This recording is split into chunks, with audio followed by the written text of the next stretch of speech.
Con la pandemia, por supuesto, las vacunas se han transformado en un recurso estratégico. De hecho, un puñado de naciones, países potencia, acapara el 90% en este momento de la producción mundial de vacunas. Y por supuesto nos preguntamos qué va a pasar con la Argentina, qué va a pasar con nuestro futuro, cuáles son los peligros y oportunidades que se nos abren respecto de las vacunas y todo este tema de la pandemia. Para hablar sobre todos estos temas, tenemos con nosotros a un gran especialista. Ya me animaría a decir que es casi un amigo de la casa porque ya nos estuvo iluminando en septiembre del año pasado sobre el desarrollo de las vacunas y ahora nos va a seguir iluminando, pero sobre qué está pasando ahora con la vacunación en sí. Mario Lozano, ¿cómo estás? Un enorme gusto que estés con nosotros. Gracias, igualmente, chicos. ¿Cómo les va a ustedes? Hola Mario, bueno, muchas gracias por estar acá con nosotros. Contanos, ¿cómo ves el panorama actual de la vacunación acá en nuestro país? Bueno, Argentina todavía no ha alcanzado la máxima velocidad de vacunación. Estamos, como muchos países, teniendo problemas de provisión en estos últimos días de provisión de cantidad de dosis, ¿no? En estos últimos días se ha acelerado un poco esa llegada de vacunas al territorio y esperamos que aumente concomitantemente la velocidad de vacunación. Hemos tenido un pico de vacunación hace unas semanas de alrededor de 180.000 casos en un día. Mantener ese ritmo sería buenísimo, es lo que deberíamos hacer para lograr muy rápidamente la protección de la población de riesgo. Te hago una pregunta para empezar con una buena noticia, si se quiere, que es la de que me acuerdo cuando estuviste acá la última vez, hablamos sobre desarrollo de vacunas y decíamos que, bueno, que no sabemos cuáles van a funcionar y cuáles no. Mencionamos en su momento a Pfizer, a BioNTech, mencionamos la vacuna rusa, las chinas.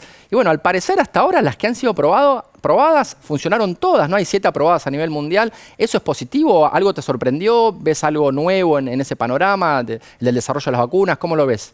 Bueno, la verdad que es un hito histórico, todavía no lo dimensionamos porque estamos en el marco de la pandemia, con otros problemas que nos acucian, con el riesgo de salir a la calle, de contagiarnos, de transmitirle la enfermedad a nuestros seres queridos, pero lo que ha hecho el sistema científico y tecnológico de todo el mundo, con el desarrollo en solo un año de vacunas con tanta eficiencia de protección, es increíble y con el tiempo lo vamos a dimensionar. Claro. Nunca en la historia de la humanidad se desarrollaron tantas vacunas al mismo tiempo para una única enfermedad. Y Mario, una pregunta, ¿qué pensás de la estrategia de diferir las dosis? Esto que se ha hablado tanto, de dar más dosis de la primera y no tantos de la segunda como para proteger más. ¿Eso es cierto? Sí, eso es posible hacerlo en determinadas condiciones. Yo creo que en Argentina se dan esas condiciones. Entre ellas te puedo enumerar, estamos a punto de entrar en una temporada donde sabemos que va a aumentar el número de casos por la temperatura, porque esa temperatura nos obliga a estar en lugares más cerrados, peor ventilados, y eso para el virus es mejor y para nosotros no. Y en los países limítrofes están circulando variantes mucho más contagiosas que la tradicional. Los sistemas de salud de Brasil, de Paraguay, de Uruguay y de Chile están saturados. En algunos de estos países, como Chile, están saturados a pesar de una gran campaña de vacunación. Esa dificultad necesariamente se va a trasladar a la Argentina. Por otra parte, todos nuestros países estamos en el marco de este nacionalismo de vacunas que los países más poderosos ejercen y evitan de esta manera que lleguen las dosis suficientes y por lo tanto tenemos baja provisión de vacunas. Sumando todas esas características, a mí me parece que diferir la segunda dosis está bien porque con vacunas como la Sputnik V, por ejemplo, o la de AstraZeneca, pero la Sputnik que lo ha medido, que tiene un 80% de eficiencia con una sola dosis a los 21 días después de la inyección de una dosis, es una cantidad de protección más que suficiente como para programar esa como una dosis, como para prolongar la segunda, con la que llegamos al 92% de protección. De tal manera que sí, nosotros tenemos 200 dosis y vacunamos con esas 200 dosis, le damos 2 dosis a 100 personas, tendríamos protegidas 92 personas. Si en cambio le damos una sola dosis a 200 personas, estaríamos protegiendo a 160. Y esa es la lógica detrás de esta estrategia. Tengo una pregunta que tal vez otros tengan también sobre dos países diferentes que me llama un poco la atención. No termino de entender un poco qué está pasando. Uno es Brasil y el otro es Chile.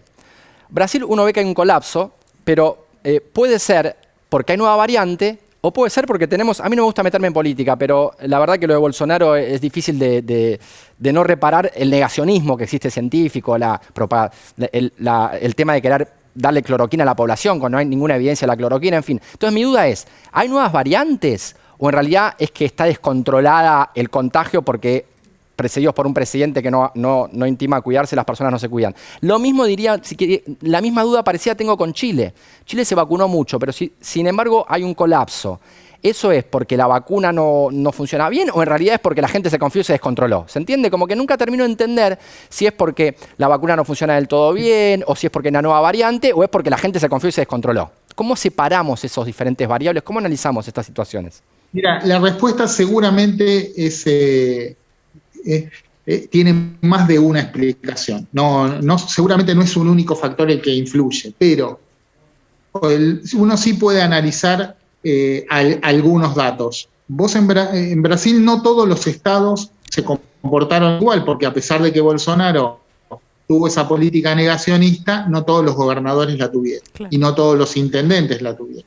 Claro. Pero en Manaos se dispersó muchísimo durante 2020. Se supone que llegó a infectar a un 75% de la población. Eso, en términos prácticos, debería haber llevado a Manaos a una inmunidad de rebaño, a evitar cualquier otra segunda ola. Bueno, en Manaos se cayeron todos los libritos de los que creían que la inmunidad de rebaño se conseguía con la infección natural. ¿Por qué? Porque la infección natural no es constante.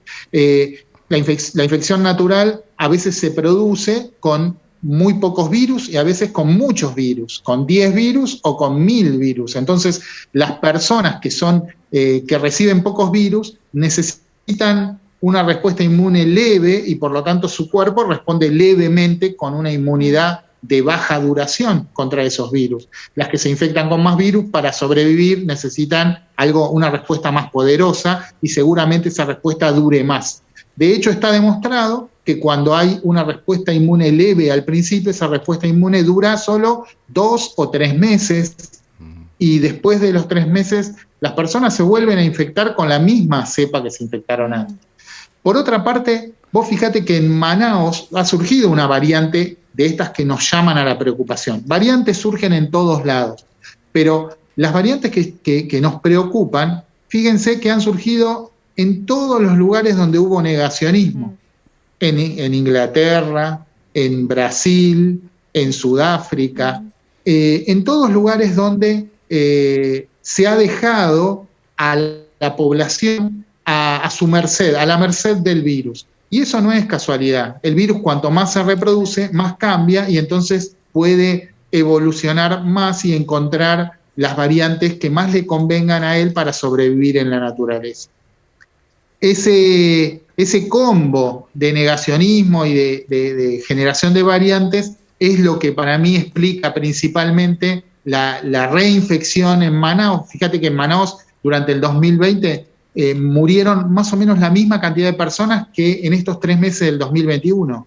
Eso quiere decir que la gente que se había infectado muy mayoritariamente se volvió a infectar y encima gravemente.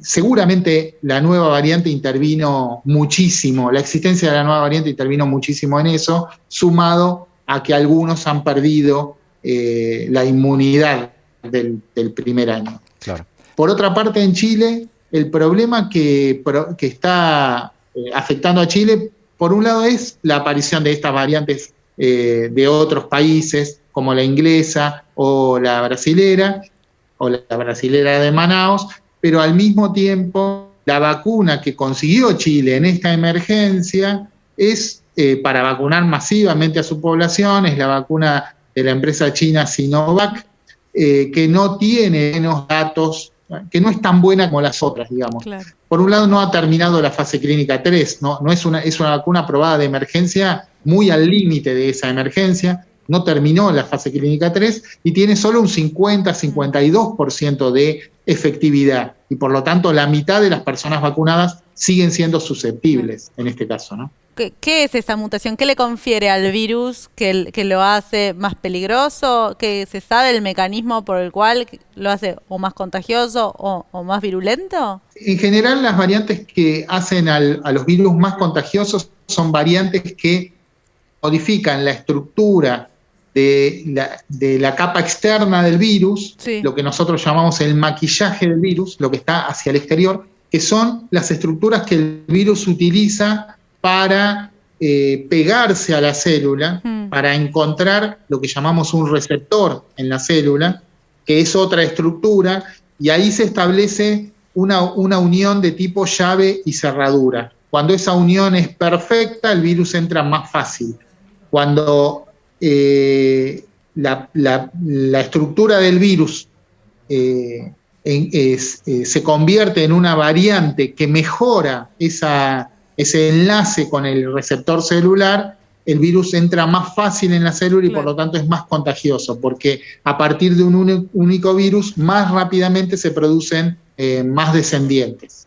Y hablando de estas variantes, hay otro tema que me parece bueno que charlemos, que es el tema de por qué se tienen que seguir cuidando las personas que ya se vacunaron, porque también hay negacionismo con eso. Me gustaría que cuentes un poco, porque tiene que ver, ¿no?, con esto de que si bien estás protegido, puedes fomentar la aparición de nuevas variantes para las cuales vos no estarías protegido, y al estar tan expuesto porque pensás que no pasa nada, haces que eso ocurra mucho más probablemente, ¿no? ¿Viene por ahí la explicación? ¿Hay alguna otra explicación también de por qué tienen que seguirse cuidándose, inclusive los que recibieron ya 2 dosis? No hay vacuna que sea 100% efectiva en evitar el contagio. Y eso quiere decir que algunas de las personas vacunadas igual se van a contagiar. Y lo que es más probable es que esas personas se contagien y se conviertan en personas asintomáticas o con muy poquitos síntomas, porque la vacuna sí los va a proteger, claro, de los casos graves, en casi un 100% de los casos. Claro. Entonces, esas personas que tienen muy poquitos síntomas pueden transmitir el virus, a pesar de no correr riesgo de enfermedad. Y eso es una protección que debemos mantener. Y Mario, tenemos que ir cerrando, pero una última pregunta, y quizás para terminar como con un poco más arriba. ¿Qué nos podés decir de los casos exitosos, como el caso de la vacunación en Israel? Es interesante que en los países donde la vacunación avanzó, lo primero que sucede es la disminución de la tasa de mortalidad, sobre todo en aquellos grupos donde la vacuna fue aplicada. De hecho, hasta en Chile, con estos problemas que decimos, digamos, yo no critico la decisión del gobierno chileno, me parece que uno tiene que dar la vacuna que consigue. Está bien, han conseguido esa y están de alguna manera protegiendo a su población. Es mejor una vacuna que ninguna. Y en Chile, la población que más fue blanco de la vacunación, que es la de los adultos mayores, es la única población que disminuyó el número de hospitalizaciones. O sea que la gran cantidad de hospitalizaciones que está teniendo Chile son principalmente en grupos etarios más jóvenes. Buenísimo, Mario. Muy claro todo el panorama. Espectacular. La última vez que estuviste acá me despedí diciendo voy a cruzar los dedos, pero me dijiste más que cruzar los dedos, seguí las indicaciones de cuidado, así que no voy a repetir el mismo error. Voy a seguir todas las indicaciones y esperar a que nos sigan los especialistas orientando sobre cómo cuidarnos entre todos. Muchas gracias a ustedes. Un gran abrazo. Nada, por favor. Muchas gracias, Mario, de verdad. Nos seguimos cuidando acá con Andy. Nosotros nos vamos a un corte, pero enseguida volvemos con más La Liga de la Ciencia acá en la pantalla de la televisión pública. Ya venimos. La Liga de la Ciencia es alfa, es beta. La Liga de la Ciencia. Hay un portal, hay un sitio, hay un canal donde el conocimiento toma la palabra. Todo Ciencia. Todociencia.com.ar. Mucho más que noticias científicas. Es nano, es mega. La Liga de de la ciencia es alfa, es beta. La liga de la ciencia.